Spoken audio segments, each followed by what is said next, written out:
าล้มสดได้ก็ดีอ้าวเนาะนั่นคือ แม่น รถอยู่ในห้างนี่ที่ทางหัวหน้าโทนี่แบล็ก AI แบล็ก แม่น จะแจกมิจักคันก็ถัดโอ้10 คัน 10 งวดได้ฉะนั้นก็คือจัดเข้ามาเดี๋ยวนี้ฮู้รถบัสแล้วเฮาเกี่ยมทุกอย่างหมดเนาะก็คือมีอย่างพร้อมแล้วเฮาจะแจกรถแสดงว่าทุกท่านเมื่อเข้าชมรายการของพวกเราเนาะไลฟ์สดของพวกเราการขายเครื่องของพวกเราท่านจะมีสิทธิ์นั้นได้ เพียงแต่ซื้อเครื่องปกติเด้อ ต้อง มีก็ได้ แม่เนี่ยก็ได้เที่ยวมีเขาจะจัดมาให้ แมนสินค้าโมเป็นสินค้าเทวดาสินค้ามนุษย์เนาะ แม่น เต้บ่ธรรมดาบ่เป็นสินค้าเทวดาเต้บ่ธรรมดาอยู่บนที่ว่าสินค้าธรรมดาที่เขาซื้อมันจะห้อยมาด้วยโชคด้วยลาภ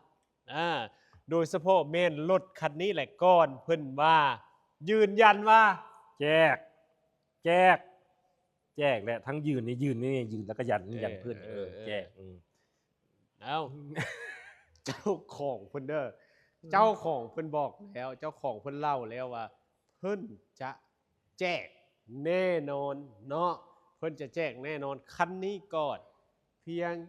ซื้อสินค้าจากไลฟ์ของเฮาก็ได้หรือสิซื้อจากแอปของพวกเฮาก็ได้เนาะและที่สำคัญให้โหลดแอปเฮามาก่อนเด้อให้โหลดแอปเฮามาก่อนเพราะว่าถ้าท่านบ่มีแอปก็บ่สามารถที่จะรับคูปองได้เนาะให้โหลดมาก่อนโหลดฟรีเนาะโหลดฟรีบ่ได้เสียเงินเด้อให้โหลดมาไว้ก่อนแล้วลงทะเบียนด้วยเบอร์โทรของท่านจนกว่าท่านจะสำเร็จขบวนการนะท่านก็จะมีกระเป๋าไว้รับคูปองเนาะจากการซื้อขายจับจ่ายไม่อย่างต่างๆแล้วก็จะได้มีโอกาสในการรับโชคเนาะและที่สำคัญศิลปินเขาก็คือกันผู้เข้าแข่งขันคือกันเนาะแล้วก็ผู้ที่จะโหวตให้ศิลปินก็คือกันเพราะว่าพวกเขาจะมีช่องทางในการโหวตผ่านแอปเฮาคือกันเนาะนอกจาก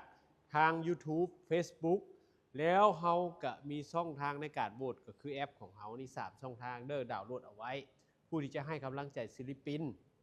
เนาะผู้ที่เป็นแฟนคลับของคนผู้นั้นโหลดแล้วก็ให้คะแนนผ่านแอปเฮาก็ได้ณปัจจุบันนี้ก็สามารถชมไลฟ์เฮาผ่านแอปได้แม่นเพราะฉะนั้นแล้วแม่นคือผู้จัดเอาเว้าไป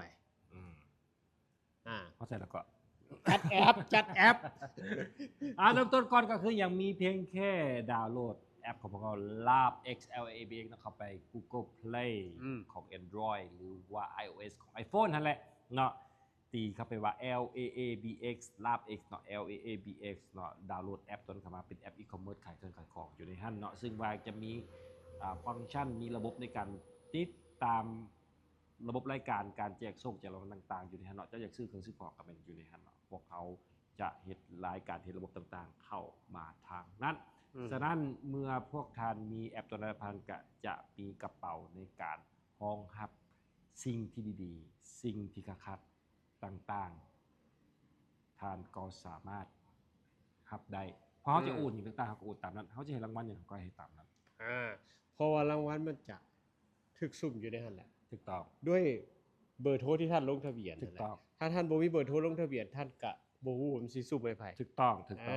เพราะฉะนั้นลองเด้อดาวน์โหลดลงมาแล้วไปไถเบิ่งว่ามันมีสินค้าอันใดแด่แล้วมันมีฟังก์ชันอันใดแด่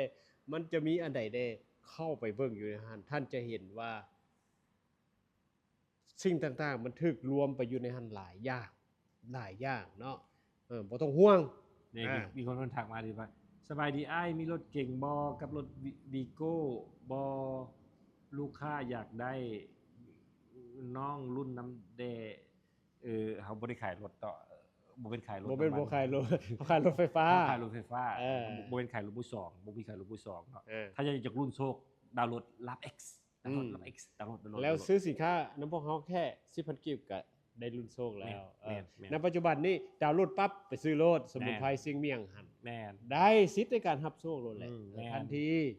ถ้าอยากได้มืออ่อนๆไปนวดให้ปั๊บเนาะก็ไปหารถแถวๆนั่นแหละเนาะ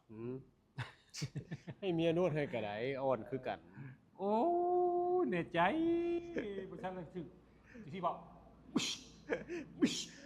เจ็บแฮงบ่เจ็บแฮงบ่เจ็บแฮงบ่เจ็บมันใด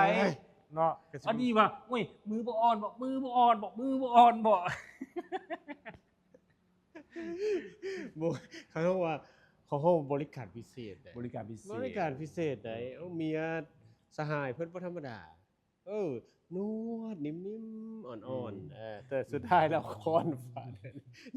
เจ็บเก่าๆเนาะอ้าวนี่เด้อหน้าตาของลาบเด้อชื่อว่า LAABX อยู่นี่ แน่น นะเข้าไปดาวน์โหลดแล้วติดตั้งใส่เบอร์โทรเข้าไปบ่ได้เสียหายเด้อฟรีเด้อบ่มีจ่ายเงินบ่มีหยังทั้งนั้นโหลดฟรีเนาะโหลดฟรีแถมค่ามาชมไลฟ์สดเฮายังมีโอกาสที่จะได้มูลค่าโทรพอว่าสิแจ้งอีกแล้วนี่ แน่น ใช่ ฮะ ฮอตคิวแล้ววะ ฮอตแล้ววะเอายังบ่ได้สัญญาณเลยบ่เรียบร้อยละ เอ้านี่เด้อตัวอย่างนี่สิแจ้งอีกเลยเด้อนี่เด้อสิแจ้งอีกแล้วใจเบิ่งดูฮอตแล้ววะ เอาเพิ่นสิแรนดอมลัคกี้นัมเบอร์เลยเด้อ เลขที่ออกข้างโทรมาได้แก่อยู่ไสออกมา ได้บ่มาละ ผู้ที่โชคดี บ่แม่นตัวนี้น่ะตัวนี้บ่แม่นส่งไปผิดบ่แม่น นั่นมาแล้วผู้ที่จะโชคดีลัคกี้นัมเบอร์ตัวใดเนาะ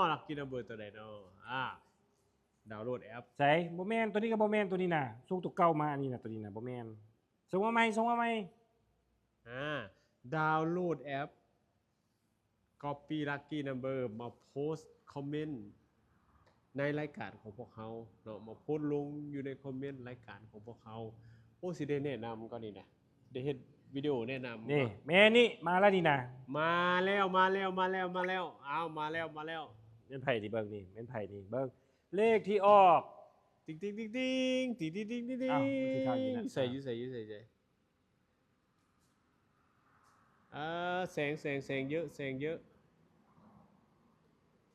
งกล้องเยอะเอา เลขที่ออกไปซื้อเลขมื้ออื่นว่ะโอเค729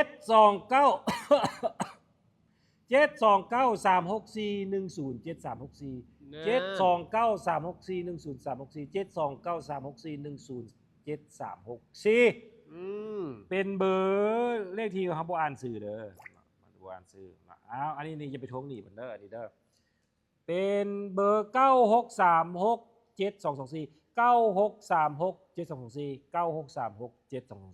อ้าวเดี๋ยวโอนให้เลย นั่นได้ไปแล้วเด้อผู้นี้เด้อผู้โชคดีโหลดแอปเฮาซื่อๆได้โหลดแอปเฮาซื่อๆแต่กลายเป็นผู้โชคดีไปแล้ว